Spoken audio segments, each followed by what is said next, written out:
Grecia, un país que tuvo tanta historia, tantos personajes que hicieron historia, y ciudades que tienen una enorme historia detrás. Así que el día de hoy presentamos, ni más ni menos que, la historia de la antigua Grecia, primera parte. Desde el Paleolítico, en el 5000 a.C., se atestigua la presencia del hombre en territorio griego, pero no fue habitado en su totalidad hasta el Neolítico. En el 3000 a.C., los legendarios pelasgos, quizá procedentes de Asia Menor, llegaron en sucesivas oleadas a Creta y a la Argólida.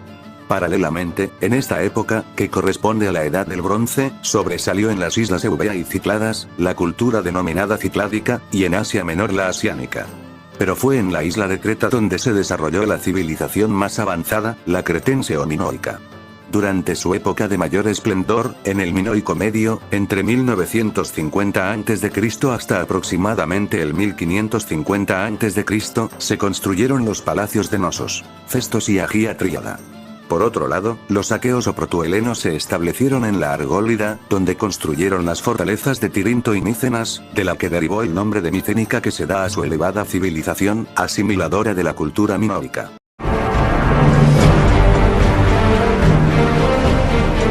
La denominada Edad Oscura de Grecia se inicia con el declive de la cultura micenaica. A comienzos del siglo XII a.C., los dorios irrumpieron en la Grecia continental, provocando la emigración de muchas civilizaciones al litoral de Asia Menor. Esa invasión incrementó la emigración de colonos griegos al litoral de Asia Menor y provocó la fragmentación de Grecia en ciudades-estado, denominadas polis. Hacia el siglo VIII a.C., empezaron a constituirse las principales ciudades-estado griegas, las polis, al frente de cada una de las cuales había un rey con atribuciones militares y religiosas, que gobernaba asesorado por un consejo de ancianos. No obstante, en el seno de la sociedad griega de entonces, típicamente rural, surgieron los grandes terratenientes, descendientes de los más poderosos en la guerra, que se impusieron a los pequeños propietarios y sustituyeron la monarquía por el poder aristocrático. Desde entonces los consejeros y los magistrados fueron, de hecho, elegidos únicamente entre la alta nobleza.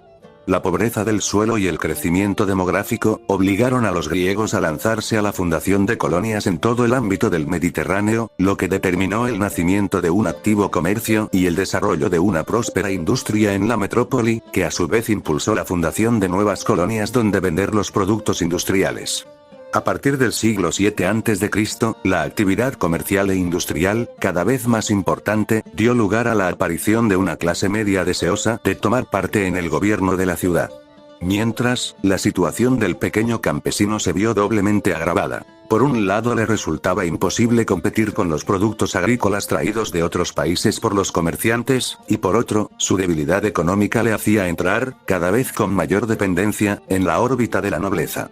En estos momentos de agitación social y política surgieron en la mayoría de las ciudades griegas los legisladores y los tiranos, hombres de carácter enérgico, procedentes generalmente de la aristocracia.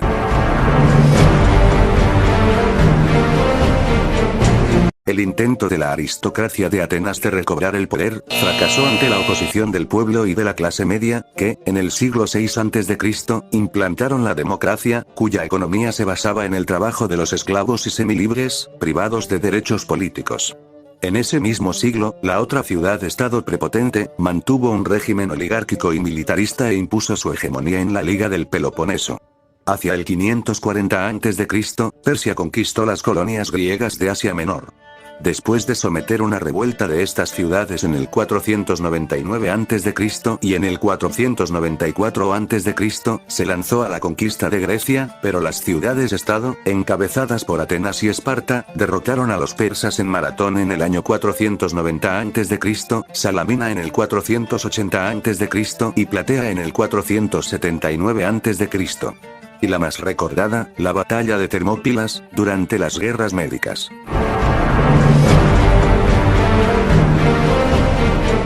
En En el 477 a.C., para proseguir la lucha marítima contra el imperio persa, Atenas organizó la Confederación Ateniense o Liga de Delos, y a partir de entonces dominó el comercio marítimo del mundo colonial griego. Además, Atenas se convirtió en un centro político e intelectual, cuyo período de mayor esplendor correspondió al gobierno de Pericles, fundamentalmente desde el 462 a.C.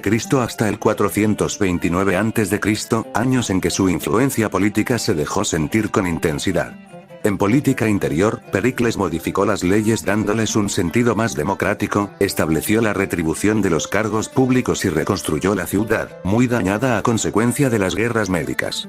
Las reformas constitucionales que emprendió fueron consecuencia de la transformación de la estructura social. Los nobles, cuya influencia política descansaba sobre la propiedad territorial, pasaron a un segundo plano, mientras que la clase media, constituida por marinos, comerciantes y artesanos, se convirtió en una clase privilegiada, que obtuvo la dirección política de la ciudad. En la esfera de las relaciones internacionales, Pericles se encontró ante dos problemas: el de acabar definitivamente el conflicto con Persia, que persistía en sus ataques a las colonias griegas de Asia Menor, y el de convivir con Esparta. En cuanto al primero de ellos, Pericles logró establecer con los persas un armisticio beneficioso, Paz de Carías, 449 a.C. Respecto al segundo problema, concertó una paz de 30 años en el 446 a.C.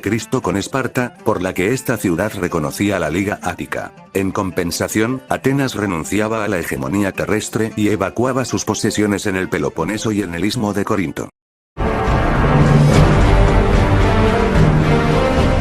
Las negociaciones entre atenienses y espartanos no habían hecho más que aplazar unas hostilidades casi inevitables. Entretanto, gran parte de los estados griegos vivía bajo la órbita política de Atenas, que se les imponía por su poderío económico. En tales circunstancias, Esparta supo aprovechar el particularismo de los componentes de la Liga Ática, que deseaban librarse de las apetencias absorbentes de Atenas, y les incitó a la sublevación. En el 433 a.C. el enfrentamiento armado entre Corinto, aliada de Esparta, y Córcira, confederada con Atenas, lanzó a ambas potencias a la lucha. Esparta contó a lo largo del conflicto con el apoyo del partido oligárquico ateniense, que veía en la guerra la posibilidad de recuperar el poder.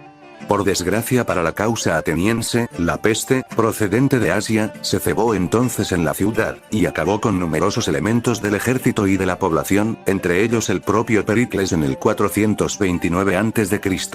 La lucha fue ya desde un principio desfavorable a Atenas, que vio derrotadas por los espartanos las ciudades aliadas de Platea y Argos, así como su propio ejército en la batalla de Anfípolis, 422 a.C. A pesar de las victorias navales de Atenas el Cícico, 410 a.C. Su flota fue completamente destruida por la espartana en la batalla de Egospótamos, 405 a.C. Y tuvo que rendirse en el año 404 a.C. Los espartanos derogaron en todas las ciudades de la Liga Ática las instituciones democráticas y las sustituyeron por gobiernos aristocráticos.